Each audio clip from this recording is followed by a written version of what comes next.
회장실 유리창 너머로 서울의 스카이라인이 붉게 물들어가고 있었다. 이도연은 묵직한 의자에서 일어나 창가로 걸어갔다. 30년. 작은 화물차 한 대로 시작한 한성테크가 이제는 중견 물류기업으로 성장했다. 그의 손끝에 닿은 차가운 유리창에는 석양빛과 함께 자신의 흐릿한 실루엣이 겹쳐졌다. 전화벨이 울렸다. 액정에 뜬 이름 건우. 아버지, 좋은 소식이 있어요. 아들의 목소리는 평소보다 들떠 있었다. 도연은 입가에 미소를 머금었다. 무슨 일이냐? 결혼하려고요. 우리 회사 재무팀장 서지은 씨와요. 순간 도연의 미소가 멈췄다. 기쁨이 밀려와야 할 자리에 설명할 수 없는 불안이 스며들었다. 재무팀장, 숫자를 다루는 사람, 그것도 건우 회사의 핵심 인물이라니. 축하한다. 언제 한번 만나봐야겠구나. 이번 주말 저녁 어떠세요? 지은 씨도 아버지 뵙고 싶어 해요. 전화를 끊고 도연은 서재로 향했다. 벽면을 가득 채운 액자들, 첫 트럭 계약서, 창업 당시 직원들과 찍은 사진, 낡은 안전모. 모두가 증거였다. 30년 동안 그는 감으로 판단한 적이 없었다. 언제나 숫자와 사실, 그리고 증거로 결정했다. 나는 사실로 회사를 세웠다. 그가 자주 하는 말이었다. 하지만 지금 느끼는 이 불안은 어떤 증거도 없는 예감일 뿐이었다. 토요일 저녁 강남의 한 레스토랑. 서지은은 도연의 예상과 달리 단정하고 지적인 인상이었다. 네이비 원피스에 진주 귀걸이, 절제된 미소. 완벽한 첫인상이었다. 한성테크의 작년 실적이 인상적이더군요. 특히 콜드체인 부문 성장률이 업계 최고 수준이었죠. 지은이 와인잔을 들며 말했다. 재무 전문가다운 정확한 수치 인용이었다. 회사 자료를 꽤 보셨나 봅니다. 당연히 알아봤죠. 건우 씨 아버님이신데요. 대화는 매끄럽게 이어졌다. 지은은 경제 동향부터 물류산업 전망까지 막힘없이 이야기했다. 하지만 도연은 알아차렸다. 가족이나 어린 시절, 취미 같은 개인적 질문에는 재빠르게 화제를 전환한다는 것을. 부모님은 뭘 하시나요? 작은 사업을 하셨어요. 아, 건우 씨가 다음 달 실적 발표 준비로 바쁘시더라고요. 제가 도와드리고 있어요. 건우를 바라보는 지은의 눈빛은 분명 따뜻했다. 하지만 도연과 눈이 마주칠 때마다 그 온도가 미세하게 달라졌다. 계산하는 눈.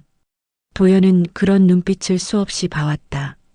협상 테이블에서, 거래처에서, 그리고 배신하기 직전의 파트너에게서. 식사가 끝나고 귀가하는 차 안에서 도연은 혼잣말처럼 중얼거렸다. 축복해야 할 자리에 왜 자꾸 경계심이 드는 걸까? 운전기사 김 과장이 백미러로 도연을 살폈다. 좋은 분 같던데요, 회장님. 그래, 좋은 사람이겠지. 하지만 도연은 이미 결심하고 있었다. 서재 서랍을 잠그며 그는 다짐했다. 이번엔 느낌이 아니라 증거로 확인한다. 내 아들의 인생이 걸린 일이니까. 월요일 아침, 도연은 30년 동안 그의 그림자처럼 따라다닌 정비서를 불렀다. 정비서, 내가 한두 달 정도 자리를 비워야 할 것 같네. 정비서의 눈이 커졌다. 무슨 일이십니까? 개인적으로 확인해야 할 일이 있어. 대외적으로는 건강상 이유로 요양을 간다고 해. 실제론 서울에 있을 거지만. 도연은 계획을 설명했다. 건우와 지은이 사는 레지던스의 관리 직원으로 위장 취업을 하겠다는 것이었다. 정비서는 당황했다. 회장님, 그럴 필요까지야. 30년 동안 나는 현장에서 답을 찾았네. 이번에도 마찬가지야. 일주일 후 강남의 한 미용실. 도연은 거울 속 자신의 모습을 바라봤다. 백발로 염색한 머리, 일부러 기른 수염, 구부정한 자세를 연습하기 위해 착용한 보정조끼. 이도연이 아닌 박노인이 거기 있었다. 젊은 사람들. 참 바쁘지요.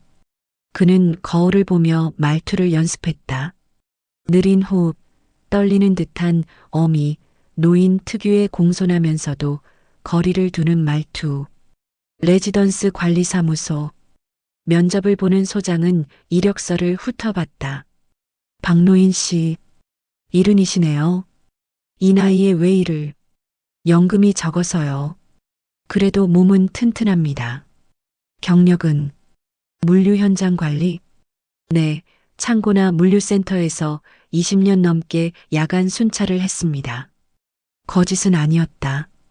다만 CEO로서 현장을 순찰했다는 맥락을 빼먹었을 뿐. 여기는 고급 레지던스라 입주민들이 예민한 편입니다. 말조심, 행동 조심하셔야 해요. 알겠습니다. 조용히 일만 하겠습니다. 첫 출근 날 밤, 도연은 경비복을 입고 거울 앞에 섰다.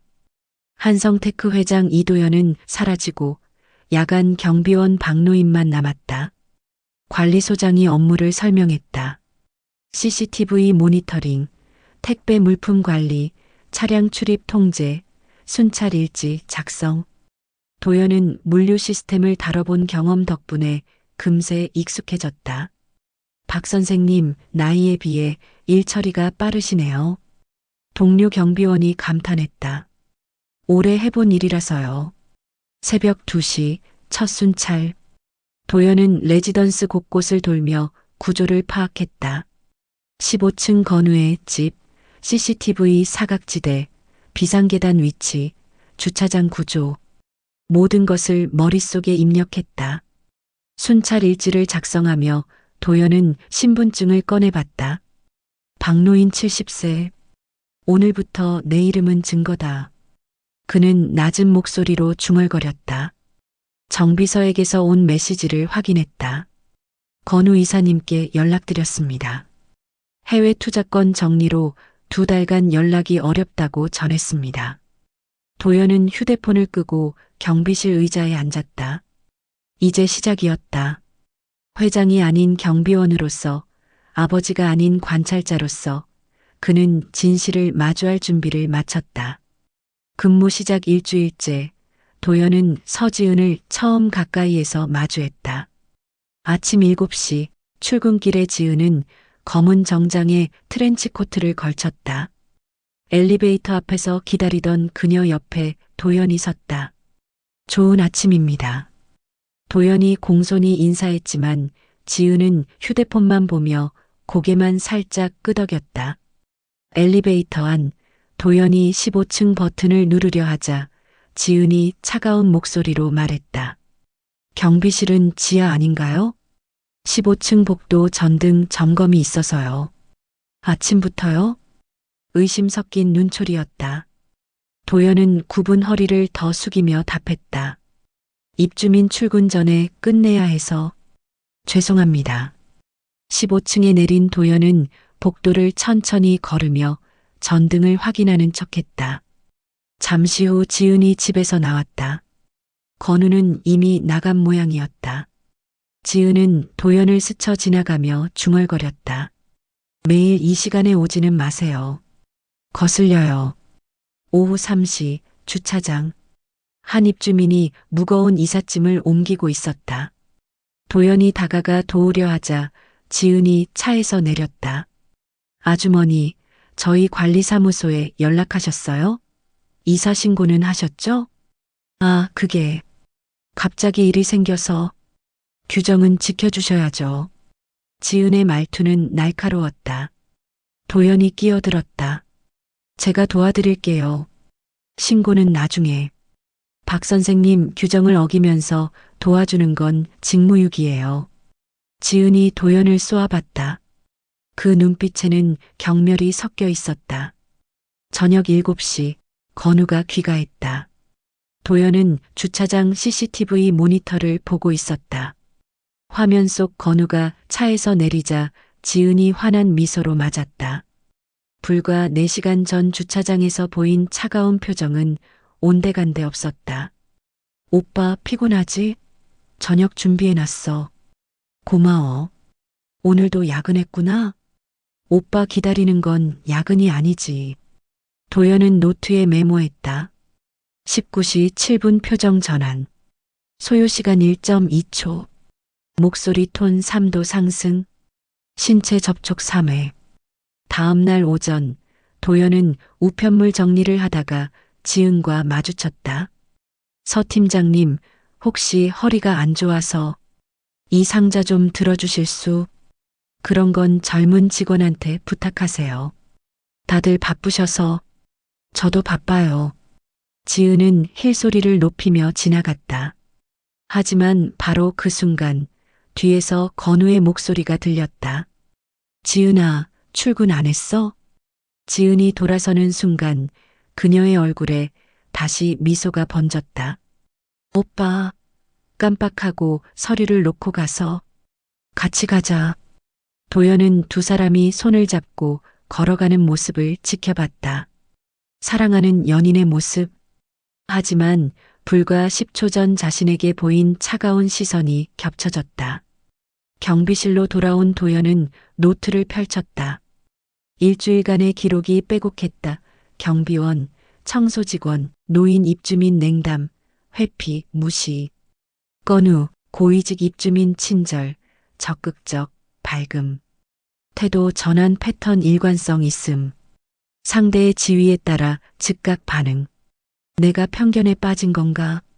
도연은 자문했다. 하지만 기록은 거짓말하지 않았다.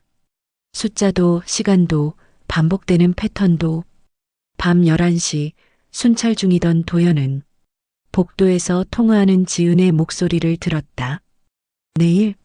건우는 출장 가는데. 그래, 그럼 올라와. 오늘은 안전하니까. 도연의 손이 멈췄다.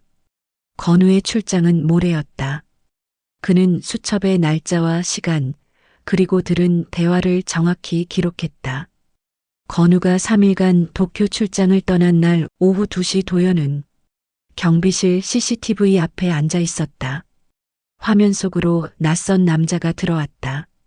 30대 중반, 깔끔한 캐주얼 정장, 확신의 창걸음걸이.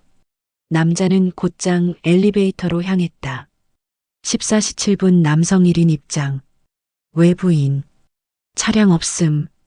15층 버튼. 도연은 즉시 순찰을 명목으로 계단을 올랐다. 15층 복도, 지은의 집 앞. 현관문이 닫히는 소리가 들렸다. 도연은 비상계단 문 뒤에서 귀를 기울였다. 웃음소리, 낮은 대화, 그리고 음악. 2시간이 지났다. 도연은 CCTV실과 15층을 오가며 시간대별로 기록했다. 14시 7분 입실, 15시 23분 베란다 커튼 클로징, 15시 45분 음식 배달 수령 여성, 16시 21분 현관문 오픈 엘리베이터에서 나온. 두 사람의 거리는 너무 가까웠다. 남자의 손이 지은의 어깨를 감싸고 있었다. 지은은 남자의 귓가에 무언가를 속삭였고 둘은 다시 웃었다. 16시 21분 퇴실 신체 접촉 확인 이별 인사 시간 3분. 도연의 손이 떨렸다. 30년 사업을 하며 숱한 배신을 받지만 이것은 달랐다. 이것은 그의 아들의 삶이었다. 다음 날 저녁 같은 시간 남자가 다시 나타났다. 이번에는 와인을 들고 있었다. 데이 2일 19시 15분 입장 와인 지참 체류 시간 3시간 12분. 도연은 이번에는 주차장 CCTV를 확인했다. 남자의 차량 번호, 모델, 그리고 트렁크에서 꺼낸 짐가방. 모든 것을 기록했다. 세 번째 날 새벽 1시.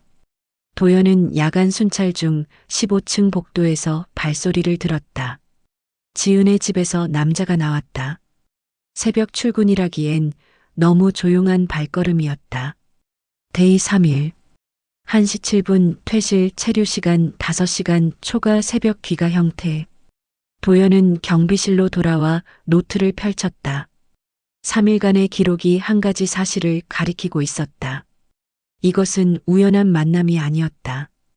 계획되고 반복되는 패턴이었다. 정비서에게 암호화된 메시지를 보냈다. 남자 신원 확인 요망. 차량 번호 12가 3456. 서지은 팀장 과거 이력 심층 조사 필요. 답은 다음 날 왔다. 김재혁 35세 투자회사 부장 서지은 팀장 전 직장 동료. 2년 전까지 공개 연인 관계였음. 도연은 천천히 숨을 내쉬었다. 감정을 배제하고 사실만 정리했다. 건우 부재 씨에만 만남. CCTV 사각지대 의식한 동선. 친밀한 신체 접촉. 과거 연인 관계. 패턴의 반복성. 재현은 우연이 아니다. 그는 노트 여백에 굵게 적었다. 건우가 돌아오는 날 아침, 도연은 공항철도 시간표를 확인했다. 오후 3시 도착 예정. 그런데 오전 11시, 지은이 전화 통화를 했다. 오빠 비행기 연착이야? 그래, 천천히 와. 나는 집에 있을게. 하지만 CCTV에는 지은이 급하게 집을 나서는 모습이 찍혔다. 2시간 뒤 그녀는 새로 산 듯한 쇼핑백을 들고 돌아왔다. 혼자가 아니었다. 김재혁이 함께였다. 13시 22분 동반 입장 쇼핑백 3개 남성 것으로 추정. 오후 2시 45분 김재혁이 황급히 나갔다. 15분 후 지은이 현관을 열고 복도를 확인했다. 그리고 4시 정각 건우가 도착했다. 자기야, 보고 싶었어. 지은이 건우를 안으며 말했다. 그 모습을 CCTV로 지켜보던 도연은 노트를 덮었다. 증거는 충분했다. 이제 남은 것은 이 사실을 어떻게 전달할 것인가였다. 도연은 지은의 본성을 더 깊이 시험하기로 했다. 박노인의 위치를 이용해 그녀의 진짜 가치관을 끌어내기로 한 것이다. 월요일 아침 엘리베이터 고장으로 입주민들이 계단을 이용해야 했다.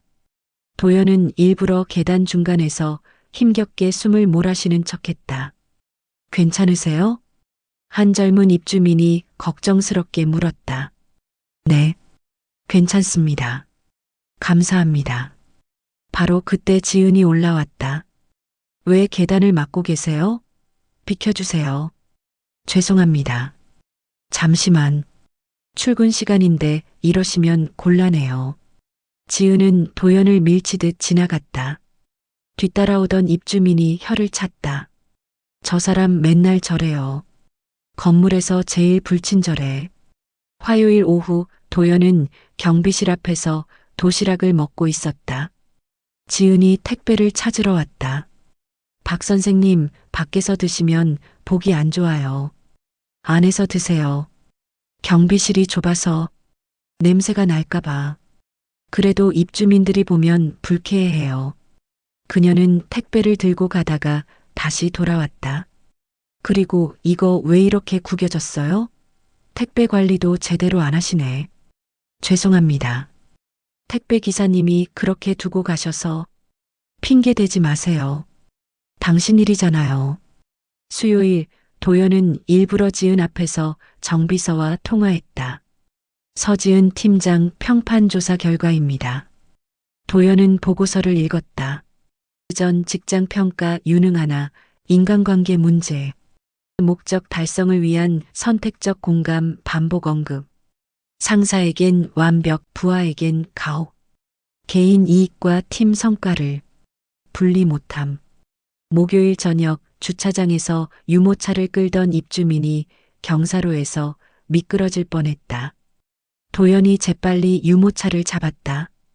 감사합니다. 큰일 날 뻔했네요. 지은이 나타났다. 무슨 일이에요? 이분이 도와주셔서 아기가 다칠 뻔했어요. 지은이 도연을 보며 말했다. 일하다가 다치면 보험 처리 복잡해져요. 조심하세요. 금요일 오전 도연은 결심했다. 더 직접적인 시험이 필요했다. 서 팀장님, 잠시 시간 되십니까? 무슨 일이에요? 제가 일하면서 느낀 건데. 사람의 진실은 약자를 대하는 태도에서 보이는 것 같습니다. 갑자기 왜 그런 말씀을? 팀장님도 언젠가는 누군가의 아내, 어머니가 되실 텐데, 그때도 지금처럼 사시겠습니까? 지은의 얼굴이 굳었다. 무슨 뜻이죠? 별 뜻 없습니다. 그저 오래 살다 보니 드는 생각입니다. 쓸데없는 참견하지 마세요. 당신이 뭔데 제 인생에 대해 이래라 저래라 해요? 지은이 화를 내며 가버렸다. 도연은 그녀의 뒷모습을 지켜봤다. 분노 속에서 본 진짜 얼굴이었다. 정비서가 추가 정보를 보내왔다. 김재혁과 서지은 전 직장에서 불륜 스캔들. 김재혁 유부남이었음. 이혼 후 관계 지속. 도연은 모든 기록을 정리했다. 날짜, 시간, 대화, 태도, 패턴. 그리고 결론. 서지은. 목적을 위해 관계를 이용하는 사람. 사랑이 아닌 이익을 계산하는 사람. 토요일 밤 도연은 마지막 준비를 했다. 건우를 불러 모든 것을 밝힐 시간이었다. 더는 간접적인 관찰이 아닌 직접적인 증거 제시가 필요했다. 건우야, 내일 집에 잠시 들르마. 중요한 얘기가 있다. 그는 박노인의 낡은 휴대폰으로 메시지를 보냈다. 발신자는 레지던스 경비실이었다. 일요일 오후 3시 건우의 집. 도연은 박노인의 모습으로 초인종을 눌렀다. 누구세요? 경비실 박노인입니다. 이건우 씨께 전달할 물건이 있어서. 문이 열렸다. 건우와 지은이 함께 있었다. 무슨 물건이요? 도연은 봉투를 내밀었다. 안에는 CCTV 열람 요청서라고 적혀 있었다. 들어오셔서 설명해 주시겠어요? 거실에 앉은 도연은 천천히 말을 시작했다. 제가 한 달간 이곳에서 일하며 기록한 것들이 있습니다. 도연은 준비한 파일을 펼쳤다. A4 용지 여러 장에 시간대별로 정리된 표, 형광펜으로 표시된 날짜들, 4월 15일 14시 7분, 외부 남성 방문, 16시 21분 퇴실, 4월 16일 19시 15분, 동일 남성 재방문, 22시 27분 퇴실, 4월 17일 20시 전후 입실, 이길 1시 7분 퇴실. 건우의 얼굴이 창백해졌다. 이게 무슨... 이건우 씨가 출장 가신 3일간의 기록입니다. 지은이 테이블을 내리쳤다. 이게 뭐 하는 짓이에요? 사생활 침해예요. CCTV는 공용 공간만 기록합니다. 복도와 엘리베이터, 그리고 주차장. 도연은 다음 사진을 꺼냈다. CCTV 캡처 화면이었다. 이 남성을 아십니까? 친구예요. 그냥 친구. 지은의 목소리가 날카로워졌다. 김재혁 씨, 현재 제2투자회사 부장, 서 팀장님의 전 직장 동료이자. 도연은 잠시 멈췄다. 2년 전까지 공개 연인. 건우가 지은을 돌아봤다. 사실이야? 오빠 오해야. 옛날 일이고 지금은 정말 친구. 도연이 마지막 증거를 제시했다. 통화 녹음이었다. 오늘은 안전하니까 올라와. 지은의 목소리였다. 침묵이 흘렀다. 건우의 눈에서 뭔가 무너지는 게 보였다. 나가. 오빠, 제발 내 말 좀. 나가라고. 건우의 외침에 지은이 몸을 떨었다. 그녀는 도연을 노려봤다. 당신, 대체 누구예요? 왜 이런 짓을? 그때였다. 도연이 천천히 모자를 벗고 마스크를 내렸다.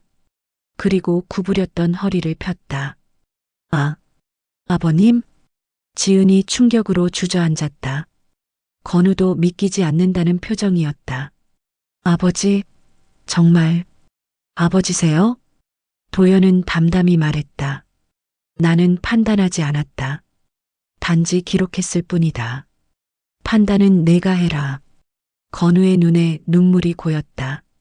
배신의 상처, 아버지에 대한 놀라움, 그리고 설명할 수 없는 감정들이 뒤섞였다. 거짓말. 하지 마. 건우가 지은을 보며 말했다. 한 번만 더 기회를. 나가. 지은은 비틀거리며 일어났다. 현관문이 닫히는 소리가 거실에 울렸다. 남은 두 사람 사이에 긴 침묵이 흘렀다. 건우가 먼저 입을 열었다. 아버지는 언제부터 나를 지켜보고 있었나요? 한 달 전부터. 왜 이런 방법을? 너를 믿었기 때문이다. 내가 진실을 마주할 힘이 있다고 믿었다. 건우가 무너지듯 소파에 앉았다. 아프네요. 너무 아프네요. 도연이 아들의 어깨에 손을 올렸다. 상처는 증거다. 내가 진심으로 사랑했다는 증거. 그날 밤은 길었다.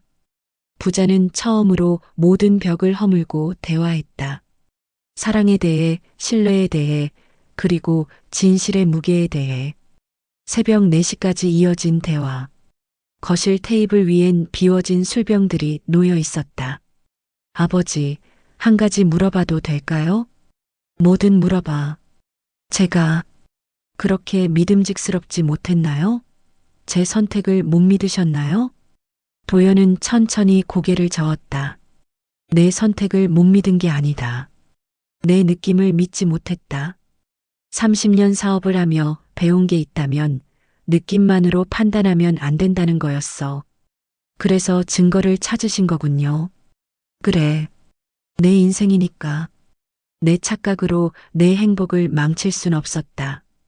건우가 쓴웃음을 지었다. 감시당한 기분이 들면서도 이상하게 고맙네요. 감시가 아니라 지킴이었다고 생각해줘. 지킴. 아버지다운 표현이네요. 다음 날 지은의 사직서가 건우 회사에 제출됐다. 건우는 팀 회의를 소집했다. 앞으로 우리 팀의 업무 프로세스를 전면 개편하겠습니다. 투명성과 절차, 그리고 원칙. 이 세 가지를 중심으로. 팀원들은 의아해했지만 건우의 단호한 표정에 질문하지 못했다. 한 달 후 건우는 봉사활동을 시작했다. 노인복지관에서 어르신들의 자서전을 대필해주는 프로그램이었다.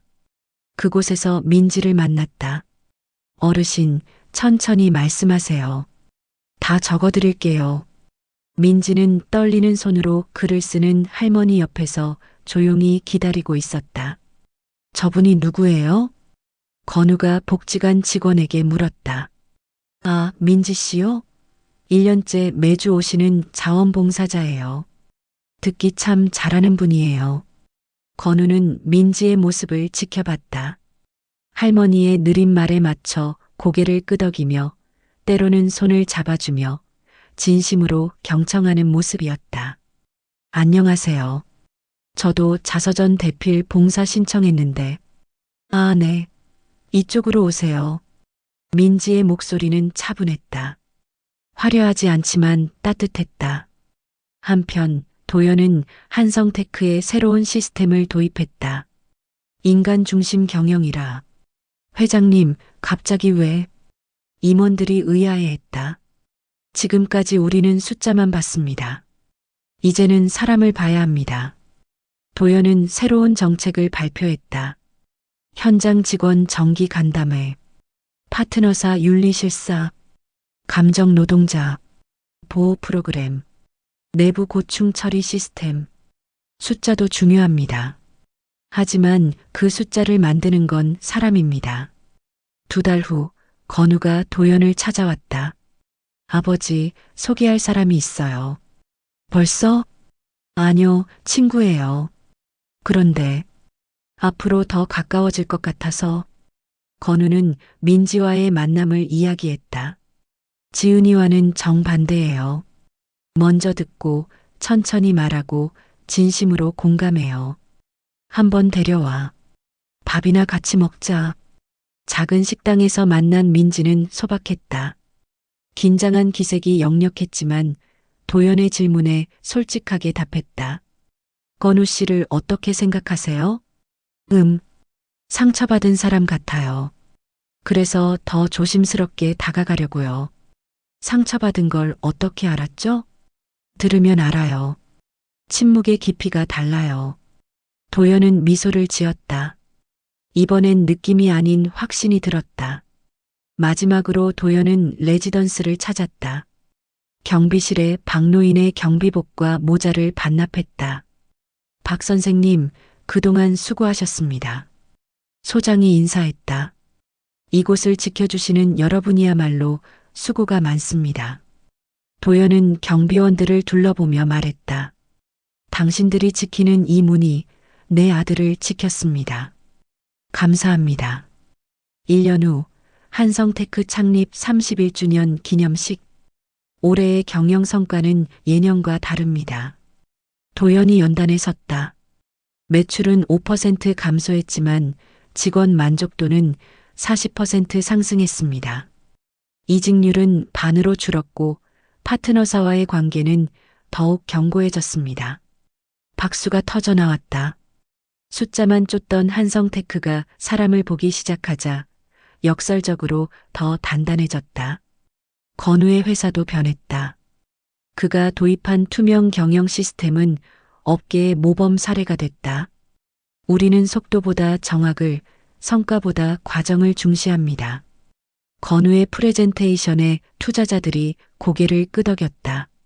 그리고 민지와의 관계도 깊어졌다. 서두르지 않았다. 천천히 그러나 확실하게 신뢰를 쌓았다. 건우 씨, 우리 이제 결혼 이야기 해볼까요? 오히려 민지가 먼저 제안했다. 너무 천천히 가는 것 같아서요. 확실해지고 싶었어요. 이번엔 작은 결혼식이었다. 화려한 호텔 대신 작은 정원에서 수백 명의 하객 대신 가까운 사람들만 초대했다. 신부 민지 씨를 소개합니다. 저희 아들이 가장 힘들 때 곁에 있어준 사람입니다. 무엇보다 사람을 대하는 방식을 아는 분입니다. 도연의 축사였다. 피로연에서 정비서가 도연에게 다가왔다. 회장님, 박노인 연기는 정말 실감났습니다. 그게 연기가 아니었네. 나도 결국 노인이니까. 두 사람이 웃었다. 건우가 아버지를 찾아왔다. 아버지, 하나 여쭤봐도 될까요? 뭔데? 만약 지은이가 진짜 좋은 사람이었다면 아버지는 언제 정체를 밝히셨을까요? 밝히지 않았겠지. 내가 행복하다면 박노인은 영원히 박노인이었을 거야. 건우가 아버지를 안았다. 고맙습니다. 지켜봐 주셔서. 2년 후 한성테크는 최고의 일터상을 받았다. 시상식에서 도연은 말했다. 경영은 결국 사람입니다. 우리가 놓쳤던 건 효율이 아니라 존중이었습니다. 어느 날 도연은 서재를 정리했다. 창업 당시 사진들을 내리고 새로운 액자를 걸었다. 직원들과 함께 찍은 사진, 건우의 결혼 사진, 그리고 박노인 시절 경비복을 입은 자신의 사진. 이제 무엇으로 우리를 세울 것인가? 그는 빈 벽을 보며 자문했다. 그리고 답을 찾았다. 노트를 펼쳐 적었다. 나는 여전히 기록을 믿는다. 다만 이제는 안다. 기록이 가리키는 곳 끝에는 언제나 사람이 있다. 그리고 사람을 지키는 가장 단단한 방법은 사랑을 느낌이 아닌 습관으로 만드는 일이다. 증거는 의심을 위한 것이 아니라 신뢰를 확인하기 위한 것이다. 감시가 아닌 지킴이 되기 위한 것이다. 30년간 회사를 세웠듯이 이제는 사람을 세운다. 숫자가 아닌 가치로, 성과가 아닌 성품으로, 속도가 아닌 방향으로. 이것이 내가 아들에게 그리고 다음 세대에게 남기는 진짜 유산이다. 도연은 펜을 내려놓고 창밖을 봤다. 서울의 야경이 반짝였다. 어딘가에서 박노인처럼 일하는 사람들이 있을 것이다. 어딘가에서 건우처럼 상처받고 일어서는 사람들이 있을 것이다. 어딘가에서 민지처럼 조용히 귀 기울이는 사람들이 있을 것이다. 그들 모두가 이 도시를, 이 세상을 지키고 있었다.